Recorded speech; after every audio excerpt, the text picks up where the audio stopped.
Halo, halo, apa kabar? Assalamualaikum warahmatullahi wabarakatuh. Ketemu lagi kita di Off the Record, membaca berita di balik berita. Anda bisa membaca berita ini mana-mana, tapi untuk ngomongin di baliknya, kita di balik-baliknya itu bersama kami ya. Dan saya Hersunu Arif. Dan saya Gebeta, senang sekali menjumpai teman-teman semua. Yuk, dibalik apa Mas Irsu yang mau kita omongin nih? Di balik cerita Hercules ya, karena ini menarik karena Hercules itu rupanya sekarang setelah berseteru dengan para purnawirawan, sekarang dia dengan advokat ini, yang kemarin ya advokat tumpas preman itu yang datang ke Komisi 3 DPR RI ya, dan itu ratusan Mbak anggotanya yang ikut ya, Ya, karena kemarin itu betul. mereka bisa sampai sebagian nggak kebagian tempat untuk masuk ya, karena lebih dari 100 yang hadir. Tapi sebenarnya kalau menurut saya lihat mestinya masuk aja karena banyak sekali anggota di Komisi 3 yang nggak hadir. Pimpinannya aja Mm-mm. nggak ada yang hadir ya, cuman berapa orang. Itu aneh Kenapa juga. tuh? Ya itu dia. Sampai sekarang juga aneh, belum ada jawaban. Yang mimpin rapatnya itu bukan wakil ketua juga, itu anggota biasa loh Mbak. Jadi memang ini menarik ini kalau kita ngomongin soal Hercules itu ya. Apalagi Iya, kita ya. kayaknya kita Mungkin, agak panjang ya ngomongin Hercules ini Mbak. Gimana Mbak? iya ya, Hercules agak panjang, tapi kita perlu update dulu sedikit ya Mas Irsu, Soal apa tuh? bahwa Saya tahu. Jangan ngomong dulu. eh, Jangan ngomong dulu. Pasti Pak Jokowi kan? mm-mm. Iya Iya, iya, ya, iya, iya. Pak pasti Jokowi dulu Pak. nggak apa-apa. Pak Jokowi dulu diomongin juga nggak apa-apa. Ya kan, oke. Iya, Hmm. akhirnya ada yang membawa ijazah asli Pak Jokowi Ya. gitu Ah. ke Bareskrim karena kan Hmm. kemarin kita sudah bicarakan ya bahwa sudah Hmm. mencapai 90%. Hmm. Begitu kan Mas Irsu penyelidikan yang dilakukan oleh Bareskrim terhadap pelaporan dari TPUA. Hmm. Jadi hari ini atau kalau ada yang melihatnya ini pada hari Sabtu begitu berarti hari Jumat itu ijazah Jokowi dibawa ke Bareskrim begitu ya atas perintah Ijazah permintaan yang mana dari ya, Mbak? Bareskrim. Ijazah yang mana nih? Iya, Hah? ini ijazah yang menurut Pak Jokowi belum Ah. pernah diperlihatkan kepada siapapun Loh, dan belum pernah ada kopinya yang beredar. Ini menurut Yakub Hasibuan ya pengacaranya. Ini oke. juga menjadi pertanyaan Mas Hersu. Loh, kalau gitu yang kemarin ditunjukkan kepada wartawan ijazah yang mana, terus yang ditunjukkan kepada polisi di Polda Metro Jaya ijazah yang mana dong? Gitu. Iya, yang diperlihatkan ke Polda Metro Jaya, saya rasa Pak Jokowi sendiri yang membawa. Jadi itu mungkin pengecualian, itu diperlihatkan saja. Tapi kan setelah itu ditanya dibawa pulang lagi kan Mas Ersu dibawa Hmm. lagi oleh Pak Jokowi. Hmm. Nah, terus kemudian yang sekarang, yang hari Jumat itu Hmm. dibawa ke Bareskrim itu kita perkiraannya ijazah yang sama ya, karena Hmm. ini yang membawa adalah Wahyudi Adrianto, yaitu adik dari Ibu Iriana Jokowi. Jadi adik Hmm. iparnya yang dipercaya untuk membawa ijazah tersebut. Hmm. Karena bahkan dibawa oleh kuasa hukumnya pun juga rupanya tidak tidak apa Nggak namanya tidak dipercaya ya? percaya gitu ya. Hmm. Jadi keluarganya sendiri yang membawa karena dikatakan itu sebagai dokumen resmi tidak mungkin dikirim melalui apa namanya online atau apa begitu. Maksudnya lewat jasa pengiriman atau apa. Iya, Jadi iya, iya. itu diperlihatkan gitu Mas Iya kan, Yersu. kan sebenarnya Cuman, Pak Jokowi ini juga ijazah sebenarnya kalau itu katakanlah ijazah itu apa asli ya. mm, Nggak penting-penting amat, memang mau ngelamar apa lagi Pak Jokowi. Ngelamar pekerjaan kan nggak mungkin gitu, atau maju lagi sebagai loh, calon presiden kan nggak boleh juga karena dia sudah 2 periode ya, kecuali kalau undang-undangnya diubah. Nah, saya nggak tahu juga kalau iya. sekjen PBB apa perlu Nah, ijazah. itu dia.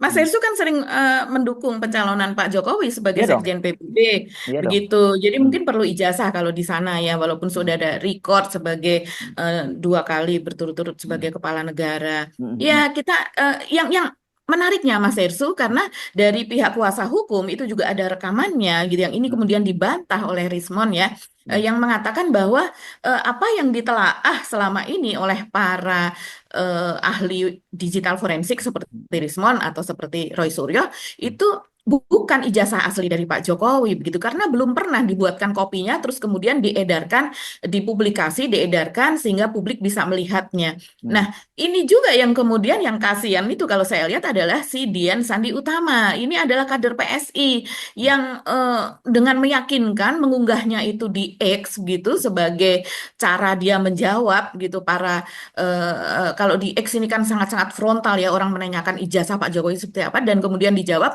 inilah ijazah Pak Jokowi dari foto yang asli. Kalau yang ijazah aslinya sendiri ada di lemari Pak Jokowi, karena dia adalah salah satu apa namanya petinggi dari PSI di NTB dan Bali. Kemudian orang mempercayai dan itulah yang kemudian dianalisa begitu Mas Hersу.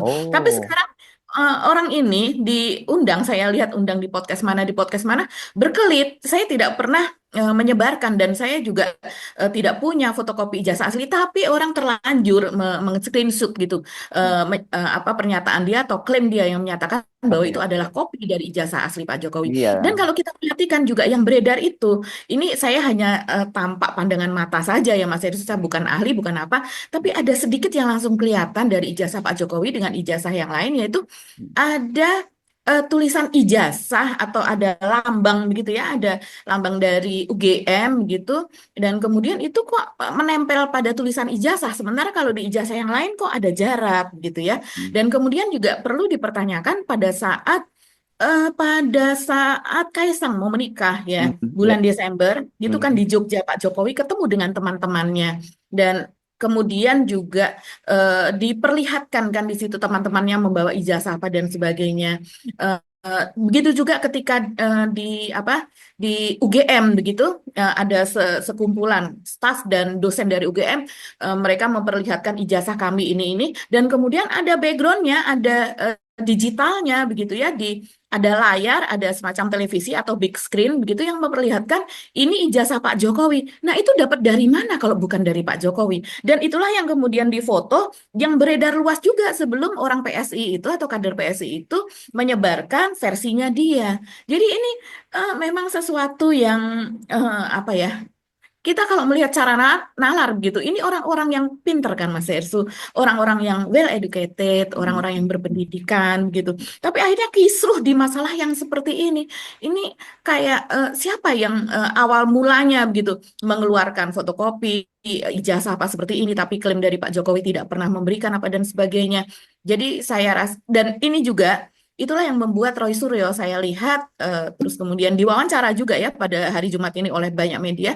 Roy Suryo mengatakan kalau seandainya yang masuk ke dalam lab forensiknya Bareskrim itu sampel yang salah, maka bisa saja kemudian berbeda dengan yang diteliti oleh para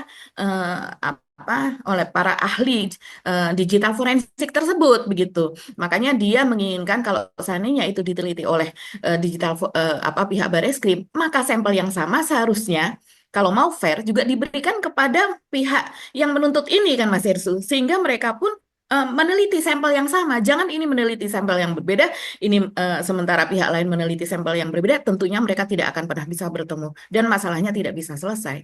Ya, tapi kan sebenarnya gini ya, kalau yang diunggah oleh kader PSI itu kan bukan dokumen hukum sesungguhnya ya, itu ya untuk lucu-lucuan aja lah sih, bisa jadi dia dibully-bully gitu dan ini memang tidak ada konsekuensi hukumnya sih dari sisi itu paling kalau yang zaman dulu kalau yang laporkan buzzer itu bisa dia membuat keonaran di media Ya, sosial, tapi kan sekarang oleh Mahkamah Konstitusi udah nggak bisa. Udah nggak bisa. nggak boleh itu keonaran itu harus di dunia Hmm. nyata tidak di dunia media sosial. Nah, yang memang jadi kalau saya melihatnya seperti ini Mbak Agi. Kalau toh ini katakanlah ini betul ya, kemudian ini Pak Jokowi itu punya ijazah asli dan kemudian juga Bareskrim itu menyatakan bahwa ya ijazahnya Pak Jokowi asli begitu ya. Tapi saya kira ini nanti kan Hmm. tergantung dibawa ke pengadilan atau seperti apa yang bisa berhak menentukan asli tidaknya kan bukan kepolisian kan itu pengadilan Betul. yang punya kan yang punya legal standing hukum itu kan pengadilan bukan kepolisian nggak bisa polisi cuman sudah Hmm. diperiksa ternyata asli ya nggak bisa seperti itu ini kalau toh katakanlah asli Hmm. menurut saya ini akan masih terus berlanjut sampai kapanpun karena Hmm. public distrust sudah terlanjur terjadi sekarang ini kalau lapangan udah Iya. becek banget gitu loh jadi sampai kapanpun kasus ini nggak akan pernah selesai kalau menurut saya kecuali kecuali ini ya kalau kemudian ternyata pengadilan menunjukkan bahwa ijazah Pak Jokowi itu palsu. Nah, itu mungkin akan selesai. Tapi kalau kemudian dikatakan itu asli karena sudah kadung public distrust, udah Ya. lapangan becek, nggak akan selesai. Ini sampai kapanpun akan terus berlanjut ini kalau analisis saya gitu. Iya, iya. Dan ini yang diteliti kan tidak hanya ijazah saja, tapi Ya, juga skripsi. skripsi, Dan di betul. skripsi itu terjadi banyak sekali anomali. Bahkan terakhir berembus gitu. Tapi saya juga belum mendengar sendiri ya dari eh, apa mungkin sudah ada di podcastnya Rismon Sianipar, tapi saya sendiri juga belum melihat karena ini ramai sekali bahwa di skripsi Pak Jokowi tersebut ternyata dikatakan kalau skripsi yang sudah asli, sudah final begitu dan kemudian tersimpan di dalam perpustakaan tentunya sudah tidak ada coret-coretan begitu. Nah, ini menjadi pertanyaan, apakah di skripsinya Pak Jokowi masih ada coret-coretan? Begitu kan itu juga menjadi pertanyaan ini yang sedang ramai ditanyakan juga Mas Edsu oleh netizen. Dan kemudian juga tidak adanya lembar pengesahan itu. Lembar pengesahan hanya ditandatangani oleh satu orang kalau tidak salah. Dimanapun kita tidak akan menerima skripsi tanpa ada lembar pengesahan. Bahkan saya tidak tahu di beberapa universitas itu kan memiliki aturan yang berbeda. Tapi kalau yang saya alami Mas Hersu, dari misalnya ada 6 eksemplar begitu ya skripsi, ada juga yang 5 eksemplar skripsi, itu semuanya tanda tangan basah gitu. Nah, baru kemudian di copy kalau mau di copy. Tapi yang ini adalah tanda tangan basah gitu. Jadi mungkin setiap universitas berbeda. Nah, tapi semuanya ada tanda tangannya, harus ada. Jadi misalnya kalau saya mengalami sendiri, dosen pembimbing satu tanda tangan, dosen pembimbing dua tanda tangan. Katanya kalau di UGM itu dosen pembimbing utama istilahnya saja utama itu yang tanda tangan sehingga yang pendampingnya itu tidak tanda tangan. Nah itu sebagai justifikasi bahwa kenapa nggak ada tanda tangan Pak Kasmujo. Tapi kita kan belum melihat skripsi yang lainnya seperti apa begitu. Mungkin Rismon dan juga Roy Suryo yang lebih tahu karena mereka memiliki skripsi di masa yang sudah lalu ya kan. Memang universitas itu seringkali memperbaiki peraturan-peraturannya. Itu mungkin bisa dibandingkan seperti apa. Tapi yang jelas ketiadaan tanda tangan itu, ketiadaan apa lembar pengesahan, ada lembar pengesahannya, tapi tanda tangannya itu sangat minim begitu dan kemudian itu disimpan sebagai skripsi yang asli. Nah, itu sebuah anomali sih ya. Patut kalau seandainya kemudian orang mengatakan bahwa ini skripsinya abal-abal begitu. Bahkan yang ada di dalam maupun yang ada di maksudnya isi materi dari skripsi dan kemudian yang ada di depan yaitu seperti daftar isi, judul, terus kemudian lembar pengasahan itu dibuat pada waktu yang berbeda begitu. Nah, harusnya lab for laboratorium forensik dari Bareskrim itu bisa menjawab itu semua. Apalagi ada perbandingannya katanya ada 7 ijazah yang lain yang seangkatan Pak Jokowi masuk 80 dan lulus 85 itu yang juga dijadikan sebagai bahan perbandingan. Iya, ini tapi dipastikan ini akan jadi misteri terbesar abad ini untuk Indonesia. Karena memang banyak Ya. keanehan-keanehan lagi dari prosesnya. Kan banyak juga sekarang yang mulai mempersoalkan kenapa kok baru sekarang ditunjukkan padahal itu kan hal yang sangat sederhana sekali gitu ya. Dan kalau alasan itu kan bukan sebagai seorang pejabat publik dia kan sebenarnya juga sudah ketika maju pilkada, baik di ibu kota di mana di Solo maupun di Jakarta, kemudian di Pilpres sampai 2 kali itu kan semua dia harusnya prosesnya mendaftarkan ijazah-ijazahnya. Jadi kenapa kok gitu susah banget kelihatannya untuk nunjukkan ijazahnya. Ini menarik ya. Kemarin kita udah bahas Ya. soal ini, tapi Oke. fakta terbaru ini jelas sangat menarik. Tapi ternyata pengacaranya sendiri juga tidak tahu ya apakah itu asli atau tidak kan dalam kondisi sekarang ini ya Mbak Agi ya mereka kan cuma menemani adik iparnya Pak Jokowi ke Hmm. melaporkan itu mengantarkan ke Bareskrim. Jadi kalau ke Bareskrim berarti ini ada proses yang apa yang laporan dari TPUA dong ya bukan Betul. yang laporannya Pak Mhm. Jokowi gitu ya. Iya, Oke. iya. Jadi laporan yang katanya sudah diproses 90% dan hampir Ya. selesai itu. Oke. Oke, kita Mhm. tunggu saja perkembangannya ini makin menarik. Kita ngomongin Hercules gitu ya. Iya. Itu ya kemarin mengerami banget ini ya. Dan kasusnya ini justru sekarang Hercules melaporkan ya para pengacara. Saya Mhm. nggak tahu yang dilaporkan itu hanya Saur Siagian yang jadi penasehat dari Tumpas Preman itu. Tumpas itu Mhm. apa tadi? Tim Avokat Penegak Hukum Anti Premanisme ya. Itu disingkatnya jadi Iya, Tumpas. kurang lebih begitu. Nggak pas ini kayak tipu UGM juga ini singkatannya. Ya. Iya, Hmm. iya, iya. Kita ingin menanggapi kemarin ada beberapa wartawan datang ke Komisi 3 untuk mendesak Komisi 3 untuk saya segera ditangkap. Pengacara. Maka mereka ini adalah rombongan atas nama pengacara. Pengacara, artinya saya sendiri pun merasa terganggu, karena negara ini negara hukum. Ya, semestinya kalau memang benar mereka ini pengacara, semestinya mereka kan tahu hukum. Ya kan? Tidak ada hujan, tidak ada angin, tiba-tiba mereka muncul di Komisi 3 untuk mendesak Komisi 3 segera melakukan penangkapan. Jadi ya memang kaget juga sih, kagetan. Istri anak pun semua keluarga kaget. Artinya ini semacam pengancaman ya, pengancaman dan provokasi dan terapi terhadap anak istri saya. Intinya karena negara ini negara hukum, kita akan bawa karena hukum. Kalau nanti saya pakai cara saya, nanti bilang preman lagi kan gitu. Ya. Tapi karena saya juga mengerti hukum, saya tidak akan pakai cara saya. Tetapi nanti akan Mas Unan dan Mas Agus untuk sebentar ini mau ada komplainsi pers, mengklarifikasi. Sekalian mau klarifikasi. Mungkin dalam waktu dekat ini kita akan bawa karena hukum. Ya kalau memang saya sudah ditetapkan menjadi tersangka atas kasus Depok, ya tentunya pasti saya sudah dipanggil dan sudah diperiksa. Atau kasusnya lawan gubernur kan gitu. Atau kasusnya lawan gubernur sudah tersangka tapi polisi kok kenapa nggak menangkap Hercules, ya kan? Saya menyayangkan mereka ini katanya datang itu atas nama hukum dan atas nama pengacara. Mestinya mereka harus tahu hukum dan tahu etika dong. Kok bisa kayak orang gelandangan begitu loh.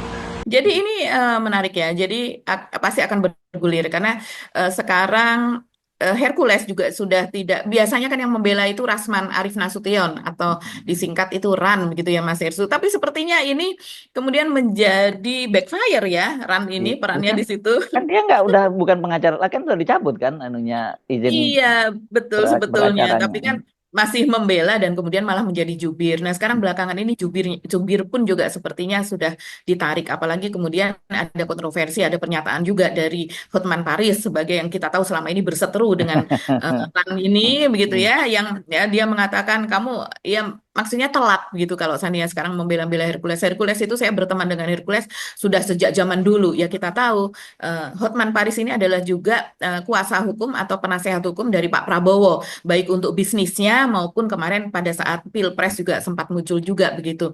Jadi wajar kalau Sania dia sebagai orang lama kenal dengan Hercules yang juga adalah sebetulnya walaupun belakangan ini sepertinya ingin betul dihindari oleh pihak Gerindra begitu ya, begitu juga dengan Pak Prabowo yang tidak mengucapkan apa ya, tidak menyebut nama, terus kemudian juga dengan apa situasi yang sudah hiruk pikuk seperti saat ini juga tidak ada reaksi dari Pak Prabowo tentang Hercules dan juga ormas-ormas yang berlaku premanisme tersebut begitu ya Mas Hersu.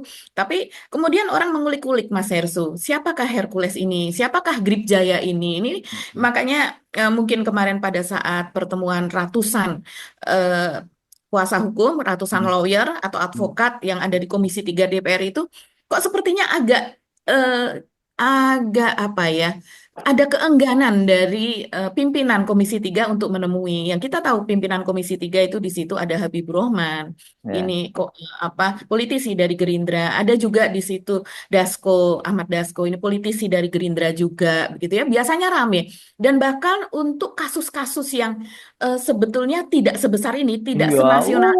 Rame banget.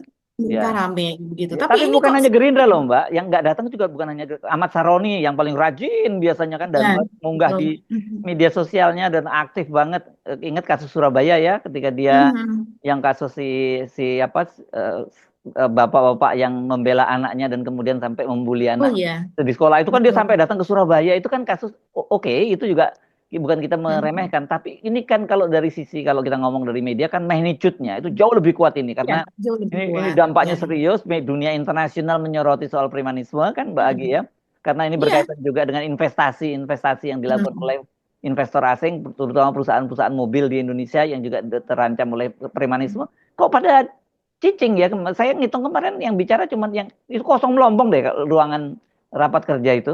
Nggak ada yang datang, Mbak. Cuman berapa 4 orang Iya. atau berapa gitu yang datang. Yang bicara setidaknya cuman saya lihat cuma 4 orang sementara lainnya itu ruangan kosong. Saya heran juga ya vokalis-vokalis dari apa Komisi 3 itu sama sekali nggak muncul semua. Padahal ini kalau mereka muncul, waduh, ini bakal viral apapun pernyataan mereka itu gitu. Iya, tapi untungnya media memviralkan ini, medsos Hmm, juga memviralkan ini. Memang hmm, betul seperti yang dikatakan Mas Hersu, di South China Morning Post itu sebuah media besar ya yang menjadi rujukan untuk peristiwa-peristiwa yang terjadi di Asia. South China Morning Post ini headquarters-nya ada di Hong Kong. Ini hmm, dia menulis soal itu bagaimana BYD hmm, Build Your Dream itu mobil asal Cina itu pabriknya di Subang itu mendapatkan intimidasi dari ormas yang hmm, berlaku preman gitu, hmm, meminta sumbangan, meminta kuota lah istilahnya begitu ya kalau di lapangan.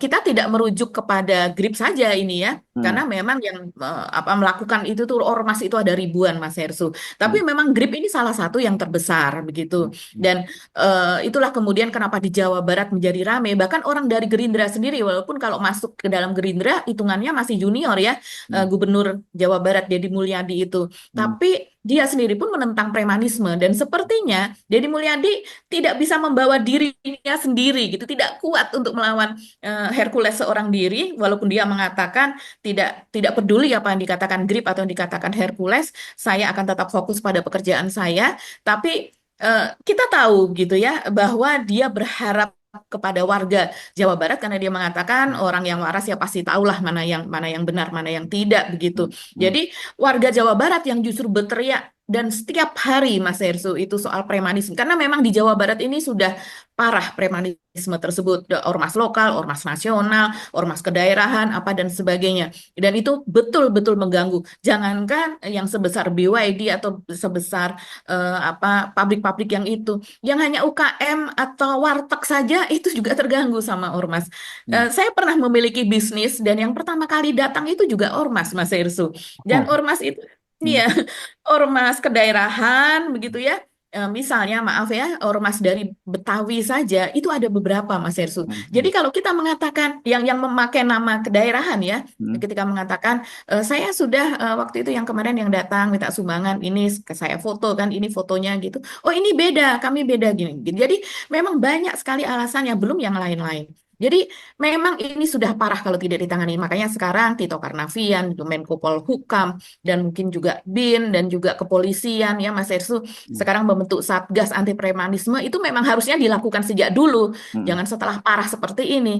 Dan tapi kalau saya melihat si nuansanya, kenapa kemudian mereka begitu apa namanya menjadi sesuatu yang ini bagaimana caranya sepertinya ada sesuatu nih di dalam hmm, yang harus mereka kerjakan dengan sangat hati-hati begitu ya tapi premanisme ini tetap bisa ditangani tapi tidak dengan cara yang keras mereka hmm, sepertinya kok takut kepada terutama kepada Grip Mas Hersu hmm, kalau ormas yang lain itu saya melihat mereka masih bisa menangani kepada Grip ini memang khusus gitu ya. Dan kemudian kalau kita melihat ini netizen juga mengulik-ngulik Mas Hersu. hmm, Kalau kita melihat di jejak masa lalunya, ini ternyata Grip memang ada kaitannya ya. Patut diduga ada kaitannya dengan Gerindra. Patut juga ada kaitannya dengan Prabowo pada saat hmm, pendiriannya hmm, dahulu. Gitu. hmm. Oh, oke. Ada itu ya yang di datanya kenapa bukan sekedar fitnah aja gitu Mbak Agi. Iya ya, ada datanya. Coba ya, saya cari lagi ini datanya Mas Hersu. Seperti misalnya eh, Grip ini pada tahun 2020 Hmm, tahun 2012 hmm, pada tahun 2012 itu ternyata dia dikatakan sebagai ormas yang terafiliasi kepada Gerindra. Jadi coba kita lihat ya jejak digital dari GRIP ini Mas Hersу, ini kita melihat dari media yang bernama ISPOS regional. Mm. Begitu, judulnya adalah Sayap Gerindra GRIP belum dibentuk di Kulon Progo. Ini diupload pada tanggal 24 Mei 2012 hari Kamis, pukul Mm. 13. Mm. Jadi isinya seperti ini, saya bacakan saja ini singkat. Mm. Ketua DPC Partai Gerindra Kulon Progo, Heri Sumardianta mengatakan pihaknya belum mengetahui keberadaan Gerakan Rakyat Indonesia Bersatu atau GRIP sebagai sayap Partai Gerindra yang baru akan dibentuk di Kulon Progo. Saya Mm. belum mengetahui apakah GRIP juga akan didirikan di wilayah DIY, khususnya Kulon Progo. Mm. Sampai saat ini masih belum ada konfirmasi ungkapnya saat dihubungi Kamis tanggal 24 Mei. Artinya kalau dia mengatakan apakah GRIP juga akan didirikan, berarti sudah didirikan di tempat Tempat lain lain, gitu. ya, ya, ya. Ya, ia mengatakan peresmian kantor GRIP baru dilakukan Ketua Umum Partai Gerindra Prabowo Subianto. Hmm. Ini yang mengatakan kader dari Gerindra loh ya. Di, Menurutnya ormas iya. Di ya. mana itu? Yang diresmikan di mana itu maksudnya? Nah, tidak disebutkan di situ Mas Oh, Hersu. oke. Mungkin di daerah lain ya. Hmm. Eh, Lanjutnya, menurutnya Ormas pimpinan Hercules Rosario Marsal yang merapat ke Gerindra itu juga untuk memenangkan Prabowo dalam Pilpres 2014. Sampai saat ini, lanjutnya, sayap-sayap resmi Partai Gerindra di DIY adalah Perempuan Indonesia Raya atau PIRA, Tunas Indonesia Raya atau TIDAR, atau Barisan Garuda Muda BGM. Begitu, itu kata Heri ya. Heri menambahkan untuk memenangkan Prabowo pada Pilpres 2014 mendatang, pihaknya akan melakukan penataan dan memaksimalkan konsolidasi kepada semua kader, termasuk simulasi pemilihan bagi masing-masing daerah pemilihan atau dapil. Jadi jelas di sini disebutkan bahwa GRIP sebagai sayap Partai Gerindra ketika itu ya, ketika itu pada tahun 2012. Ada lagi kemudian jejak yang lainnya misalnya, ini kita ambil beberapa saja Mas Hersu. Pada tanggal 12 Januari 2013, saya melihatnya ini dari Antara News. Jadi di situ judulnya adalah GRIP se-Sumatera bertekad hantarkan Prabowo ke Presiden. Ya, teman-teman bisa membaca apa saja isinya di Antara ini. Mungkin kalau saya bacakan ini hanya beberapa paragraf saja. Gerakan Rakyat Indonesia Bersatu GRIP se-Sumatera bertekad untuk menghantarkan kemenangan Prabowo Subianto pada pemilu Presiden tahun 2014. Komitmen dan kebulatan tekad GRIP se-Sumatera itu dinyatakan dalam silaturahmi dan rapat koordinasi dihadiri Ketua Umum DPP GRIP Hercules Rosario Marsal di Grand Ina Muara Padang pada hari Sabtu. Terus kemudian, ya, tekad kami bulat, Ketua Dewan Pembina GRIP Prabowo Subianto adalah putra terbaik yang siap menggantikan SBY sebagai presiden.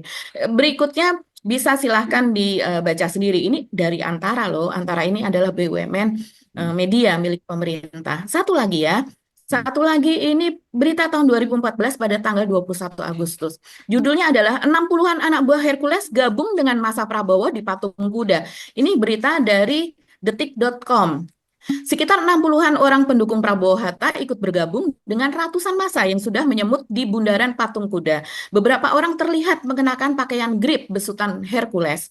Pantauan di lokasi, rombongan tersebut datang dengan berjalan kaki dari arah Tanah Abang melalui Jalan Budi Kemuliaan menuju bundaran Patung Kuda pada hari Kamis 21 Agustus 2014. Puluhan orang itu tidak terlihat membawa atribut apapun selain hanya meneriakkan dukungan kepada pasangan nomor satu, hidup nomor satu, begitu.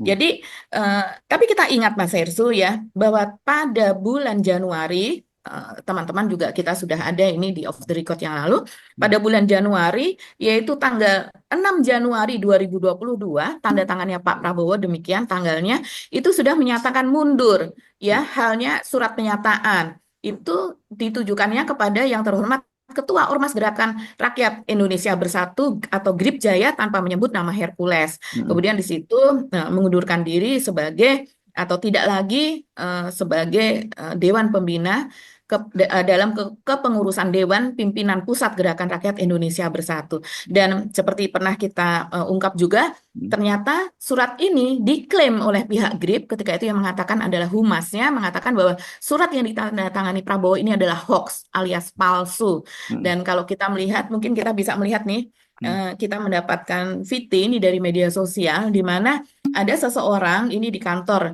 DPP pengurus pusat GRIP Jaya, itu ada spanduk besar di mana di situ ada nama Ketua Umum GRIP Jaya Hercules dan di sebelahnya adalah Dewan Pembina yaitu Haji Prabowo Subianto dan ini masih terpajang di GRIP.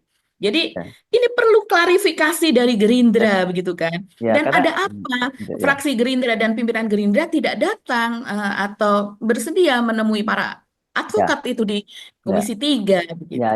yang memimpin memang fraksi dari fraksi Gerindra, Bimantoro Wiono namanya. Tapi dia Ya, anggota biasa. Kan biasanya betul. kan hierarkinya kalau dalam rapat rapat seperti itu yang memimpin ketua Hmm, ketua komisi. Kalau tidak ada ketua komisi ya wakil ketua komisi. Dan wakil ketua komisi itu nggak hanya satu, ada empat, banyak. ada empat ya kalau tidak salah 4 atau 5 Ya. saya lupa persis. Antara Hmm, 4 dan 5 lah jumlahnya. Jadi memang agak aneh. Ini bukan hanya pada Gerindra.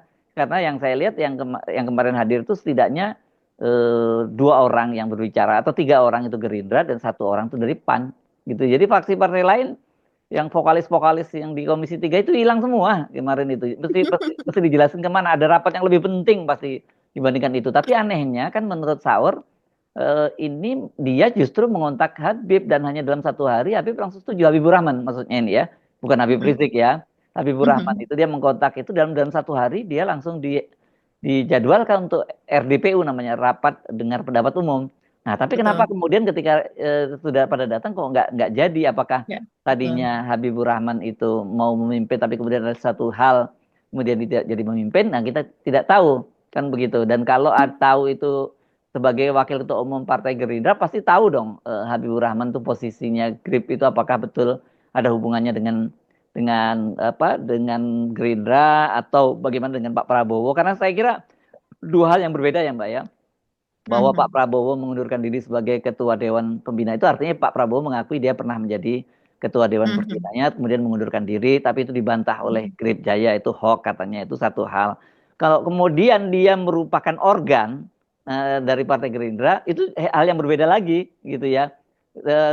Kalau toh katakanlah Pak Prabowo mengundurkan diri dari ketua Dewan Pembina bukan berarti Grip itu bukan bagian dari sayap dari Partai Gerindra. Menurut saya ini yang perlu Iya, diklarifikasi dibicarakan pada klarifikasi. buka karena ini citranya ke Pak Prabowo dan saya kira Pak Betul. Prabowo kan sekarang bukan lagi hanya milik Grip apalagi milik dari Gerindra Hmm, dia udah jadi presiden Republik Indonesia jadi kepala negara yang hmm. sekarang ini lagi susah-susahnya untuk mendatangkan investor untuk meyakinkan Iya, bahwa betul. ekonomi Indonesia baik-baik saja.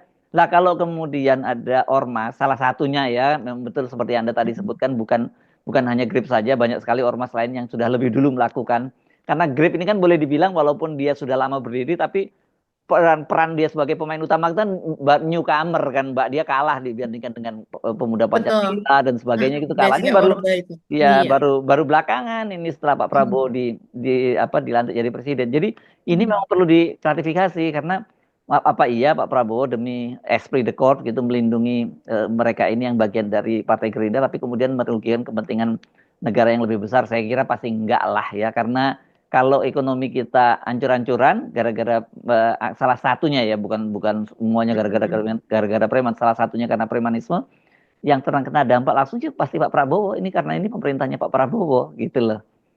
Iya, dan Hmm, iya Mas Erzu, betul yang dikatakan tadi. Berbeda kalau seandainya yang menemui para advokat yang hmm, antara lain hmm, terlihat vokal dipimpin oleh Pak Saur Siagian tersebut begitu ya. hmm. Karena kita masih ingat setiap kali ada RDPU itu sering sering kali ada gebrakan Mas Erzu dan Oh ada iya. keputusan yang Hmm, langsung diberikan pada saat itu juga. Salah satunya juga ketika Ahmad Dasko, Wakil Ketua DPR dari Gerindra, ketika itu memimpin RDPU, saya lupa konteksnya peristiwanya apa, tapi dia langsung bisa menelpon Pak Prabowo pada saat itu juga di depan warga yang datang untuk hmm, mengadukan masalahnya di situ, langsung mengontak dan Pak Prabowo kemudian ya Pak Prabowo memerintahkan begini-begini. Itu kan artinya memiliki hotline yang sangat-sangat hot begitu ya. hmm, Berbeda kalau seandainya dia hanya ditangani oleh kader biasa. hmm. Dan begitu juga soal surat tersebut, surat pengunduran dari Pak Prabowo tersebut itu Pengunduran memakai diri ya. Korps Gerindra, jelas Hmm, di atas hmm. Dewan Pimpinan Pusat Gerindra begitu. Dan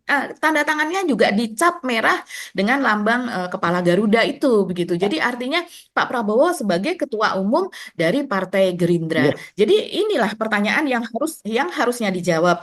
Begitu juga jejak digital yang ada di ini Mas Hersu. Sekarang kalau kita bertanya kepada AI begitu ya, ini Wapres ini lagi gencar-gencarnya apa-apa AI begitu ya. Tapi kalau saya AI-nya beda nih untuk mencari informasi. Dan informasinya ini kan kita bisa lihat misalnya dari mana digabungkan, diperas terus kemudian kita cari datanya. Ya, ini AI yang menggabungkan data dari Wikipedia Partai Gerakan Indonesia Raya atau Gerindra dan juga dari BBC. Tentu saja kalau namanya Wikipedia itu adalah open book, bisa dibuat sekejap oleh siapa saja, tapi Ya. saya rasa untuk partai sebesar Gerindra, kalau seandainya ada yang main-main, mereka pasti sudah ada yang jagain lah adminnya Gerindra. Dan kita bisa lihat riwayatnya kapan kapan ditambahkan, kapan disuntingnya itu kalau untuk melihat Wikipedia itu seperti itu. Tapi dari sini kita bisa melihat bahwa berdasarkan BBC Indonesia ya catatannya dia, sayap GRIP Gerakan Bela Negara Indonesia Raya gitu ya. Partai Gerindra dibentuk pada tahun 2012 oleh Hercules. Betul seperti Mas Hersu ini masih muda. Tujuan utama GRIP adalah untuk mendukung Prabowo Subianto menjadi presiden dan berfungsi sebagai sayap operasional Gerindra. Ya, kemudian di bawahnya ada tujuan GRIP, fungsi GRIP, pendiri GRIP begitu ya. Ada di situ. Dan selain itu juga ada data-data yang lainnya, teman-teman bisa melihat deh. Tadinya itu seperti, nah inilah mungkin yang membuat ewuh pakai wuh begitu ya Mas Iya. Hersu, karena kedekatan yang kemudian disangkal apa dan sebagainya. Tapi kita jelas menginginkan ketegasan terhadap ormas-ormas yang berlaku premanisme, karena Ya. kita bisa melihat nih berbagai video dari Bali, dari Kalimantan itu di beberapa provinsi loh ya, penolakan ini sudah sangat Ya. gencar sekali dan Oke. kegelisahan itu sepertinya sudah banyak sekali. Assalamualaikum warahmatullahi wabarakatuh.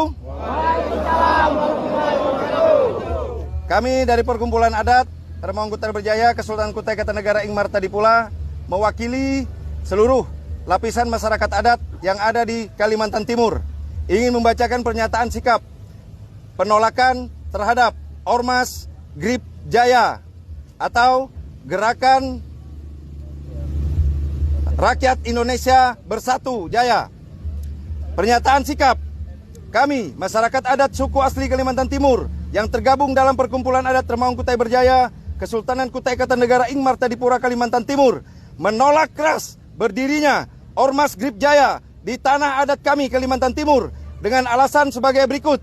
Yang pertama, Kalimantan Timur sudah aman, damai, tentram dengan adanya organisasi-organisasi kedaerahan maupun organisasi nasional yang ada. Jadi tidak perlu ada lagi Ormas GRIP Jaya yang dari luar daerah Kalimantan Timur yang sifatnya kedaerahan ataupun nasional. Oke, Mbak Agi, kita harus pantau terus ini karena ini kan akan jadi running issue ya kalau dalam media kita menyebutnya Ya, seperti itu ya. terutama satgasnya itu yang baru dibentuk Mas Ya. Hersu. Satgasnya juga ijazah Pak Jokowi juga, itu juga akan bergulir terus gitu ya. Oke, kami mohon pamit, Oke. sampai ketemu lagi esok. Saya Arsul Arif.